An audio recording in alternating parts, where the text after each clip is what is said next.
میں ہوں فضل قاسم۔ سب دیکھنے اور سننے والوں کو السلام علیکم۔ دنیا کی تاریخ میں بہت سارے بادشاہ اور فرعون گزرے ہیں جن کو ان کی بادشاہت اور دولت کے نشے نے مغرور بنا دیا اور وہ تکبر میں آ کر خدائی کا دعویٰ کر بیٹھے۔ یہ بدبخت لوگ اپنی بے شمار مال و دولت، بادشاہت کے نشے میں مست ہو کر اللہ تعالیٰ کی وحدانیت کو للکارنے لگے اور معاذ اللہ خدائی کا دعویٰ کر بیٹھے۔ اس کے باوجود بھی اللہ تعالیٰ نے ان کی طرف بے شمار انبیاء کرام کو مبعوث فرمایا اور ان کو ہدایت کی طرف بلایا، لیکن یہ بدبخت لوگ اپنی سرکشی اور انا پر اڑے رہے اور اللہ تعالیٰ کی وحدانیت کا انکار کرتے رہے۔ پھر جب یہ لوگ قابل ہدایت نہ رہے تو اللہ تعالیٰ نے ان بدبخت لوگوں کو عبرت کا نشانہ بنایا اور ان لوگوں کو تباہ و برباد کر کے رکھ دیا اور ان لوگوں کے نام و نشان کو صفحہ ہستی سے مٹا دیا۔ اللہ تعالیٰ نے ان جھوٹے خدائی کا دعویٰ کرنے والوں کو ایسی عبرتناک موت دی کہ آج بھی لوگ ان سے عبرت حاصل کرتے ہیں۔ پیارے دوستو، خدائی کا دعویٰ کرنے والے بدبختوں میں سے ایک بدبخت شاداب بھی تھا جس نے اللہ تعالیٰ کی وحدانیت کو للکارا اور سرکش اور نافرمان ہو گیا۔ پیارے دوستو، شاداب کون تھا اور کس طرح اس نے اللہ تعالیٰ کی نافرمانی کی اور خدائی کا دعویٰ کیا، اور کس طرح اس نے دنیا میں اپنی جنت تیار کی اور اس کی بنائی جانے والی جنت کتنے سالوں میں تیار ہوئی، اور پھر اللہ تعالیٰ نے اس بدبخت کو کس طرح دنیا کے لیے عبرت بنایا اور اس بدبخت کا انجام کیا ہوا اور کس طرح مالک الموت نے دردناک طریقے سے اس کی روح قبض کی۔ پیارے دوستو، ان تمام تر سوالوں کے جوابات کو قرآن و حدیث کی روشنی میں آج کی ویڈیو میں آپ کو بتائیں گے، لہٰذا آپ سے گزارش ہے ہماری اس ویڈیو کو آخر تک ضرور دیکھیے گا۔ پیارے دوستو، شاداب اس قوم کی نسل میں سے تھا جو دنیا کے سب سے طاقتور ترین قوم تھی، جس کو قوم عاد کہا جاتا ہے۔ اس قوم کے بارے میں اللہ تعالیٰ قرآن پاک میں ارشاد فرماتے ہیں کہ ان کے جیسے قوم نہ اللہ تعالیٰ نے ان سے پہلے پیدا کی اور نہ ہی ان کے بعد پیدا کی۔ قوم عاد احقاف کے اندر آباد تھی۔ احقاف ایسی جگہ تھی جہاں ریت کے بلند و بالا ٹیلے تھے۔ احقاف کا یہ ایریا یمن اور عمان کے درمیان بکھرا ہوا تھا۔ اس علاقے کے اندر قوم عاد 8500 سال آباد تھی۔ اس قوم پر اللہ تعالیٰ کا یہ خاص کرم تھا کہ اللہ تعالیٰ نے اس قوم کو دنیا کی سب سے طاقتور قوم بنایا تھا۔ اس کے ساتھ ساتھ اللہ تعالیٰ نے اس قوم کو سرسبز و شاداب باغات اور وافر مقدار میں کھیت عطا فرمائے تھے۔ اس قوم کے پاس بے شمار جانور تھے اور پینے کے لیے میٹھا پانی تھا۔ اس کے علاوہ بھی اللہ تعالیٰ نے اس قوم کو بے شمار نعمتوں سے نوازا تھا، چنانچہ اس قدر مال و دولت اور نعمتوں کی فراوانی کی وجہ سے یہ قوم بھٹک گئی اور اللہ تعالیٰ کی نافرمان قوم ہو گئی اور باغی ہو گئے۔ ان کی ہدایت کے لیے اللہ تعالیٰ نے حضرت ہود علیہ السلام کو مبعوث فرمایا۔ حضرت ہود علیہ السلام اس قوم کو اللہ کے حکم سے تبلیغ کرنے لگے اور اللہ تعالیٰ کی وحدانیت کی طرف بلانے لگے، لیکن یہ قوم اپنے کفر و شرک سے باز نہیں آئی اور حضرت ہود علیہ السلام کا مذاق اڑانے لگی۔ شاداب جو کہ اسی قوم کی نسل میں سے تھا، وہ اس قوم کا بادشاہ تھا اور یہ دو بھائی تھے۔ روایت میں آتا ہے کہ ایک کا نام شدید تھا اور ایک کا نام شاداب تھا۔ شدید پہلے بادشاہ بنا اور وہ فوت ہو گیا۔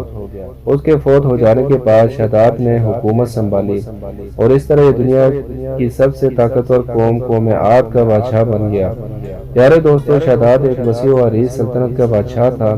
شاداب کی یہ بادشاہت یمن سے لے کر عراق تک اور بعض روایات کے مطابق ایران تک پھیلی ہوئی تھی۔ شاداب نے اپنی طاقت کے زور پر بڑے بڑے بادشاہوں کو اپنے زیر کر لیا تھا، چنانچہ اس بدبخت کو ہود علیہ السلام نے سمجھانے کی بہت کوشش کی، لیکن اس کا دل ہی بند تھا۔ چنانچہ جب ہود علیہ السلام نے شاداب کو اللہ تعالیٰ کی وحدانیت کی طرف بلایا اور ایک خدا کی عبادت کرنے کا حکم دیا تو اس وقت شاداب اور ہود علیہ السلام کے درمیان ایک زبردست مکالمہ ہوا، جس کے نتیجے میں شاداب نے حضرت ہود علیہ السلام سے پوچھا کہ میں اگر اللہ تعالیٰ پر ایمان لے آؤں تو مجھے کیا حاصل ہوگا؟ تو اس وقت حضرت ہود علیہ السلام نے شاداب سے فرمایا کہ تم پر جنت حلال ہو جائے گی۔ جنت کا نام سنتے ہی شاداب حضرت ہود علیہ السلام سے پوچھنے لگا کہ یہ جنت کیا ہے، تو حضرت ہود علیہ السلام نے شاداب کو جنت کا نقشہ بتایا اور جنت کی نعمتوں کے بارے میں بتایا۔ حضرت ہود علیہ السلام کی یہ بات سن کر شاداب مسکرانے لگا اور حضرت ہود علیہ السلام کو کہنے لگا کہ یہ کون سی بڑی بات ہے، ایسی جنت تو میں بھی تیار کر سکتا ہوں۔ حضرت ہود علیہ السلام نے شاداب کو اس کفر اور شرک سے روکنے کی بہت کوشش کی، لیکن یہ بدبخت باز نہیں آیا۔ چنانچہ اس وقت شداد نے اپنی سلطنت کے بہت بڑے بڑے کاریگروں کو اکٹھا کیا، عقاب میں ارم کے مقام پر 20 کوس لمبی اور چوڑی جنت بنانے کا کام شروع کروا دیا۔ چنانچہ شداد کی تیار ہونے والی جنت میں سونے اور چاندی کی اینٹیں لگانا شروع کی اور جواہرات لٹکائے گئے۔ اس بدبخت شداد نے اسی اپنی بنائی جانے والی جنت میں شہد اور دودھ اور پانی کی نہریں بھی رواں کر دی اور دنیا جہاں کے خوبصورت درخت، پھول اور پودے بھی لگوا دیے اور اس جنت کو طرح طرح کے جواہرات سے مزین کر دیا۔ قوم عاد چونکہ پہلے ہی بلند و بالا پہاڑوں کو تراش کر عمارت بنانے کے اندر ماہر تھی اور شداد کی سلطنت میں تو یہ فن عروج پر تھا، چنانچہ ریت کے ان بلند و بالا ٹیلوں پر بہت بڑے بڑے ستون کھڑے کر دیے اور ان بلند ستونوں پر بڑی سونے اور چاندی کی عمارتیں بنا دی گئیں۔ شداد نے یہ فیصلہ کیا تھا کہ جب تک اس کی بنائے جانے والی جنت تیار نہ ہوگی اس وقت تک وہ اپنی جنت کے اندر قدم نہیں رکھے گا۔ چنانچہ شداد کے حکم کے مطابق جنت تیار ہونے لگی اور شداد اپنے محل کے اندر بے صبری کے ساتھ جنت کا کام مکمل ہونے کا انتظار کرنے لگا۔ شداد کی اس جنت کو تیار ہونے میں 12 سال لگے۔ 12 سال کے اندر جب یہ جنت مکمل تیار ہو گئی اور اس کو طرح طرح کے ہیرے جواہرات سے مزین کر دیا گیا اور طرح طرح کی خوبصورتی سے مزین کر دیا گیا تو اس وقت شداد کو اس کی جنت کے تیار ہونے کا پیغام پہنچا دیا گیا۔ چنانچہ شداد جنت کے تیار ہونے کا پیغام سنتے ہی بہت خوش ہوا اور شداد اپنی جنت کو دیکھنے کے لیے اپنی فوج کو ساتھ لے کر جنت کی طرف نکل پڑا۔ چنانچہ شداد ابھی جنت کے دروازے پر پہنچا ہی تھا کہ اس نے اپنے سامنے ایک شخص کو کھڑا دیکھا۔ شداد اس شخص کو دیکھتے ہی پہچان گیا اور اپنے حواریوں سے کہنے لگا کہ یہ شخص مجھے جنت میں داخل نہیں ہونے دے گا۔ تو اس وقت شداد کے حواریوں نے شداد سے پوچھا یہ شخص کون ہے اور یہ جنت میں کیوں نہیں داخل ہونے دے گا؟ تو اس وقت شداد نے اپنے حواریوں سے کہا یہ ملک الموت ہیں جو کہ میری روح قبض کرنے آئے ہیں اور مجھے جنت میں داخل نہیں ہونے دیں گے۔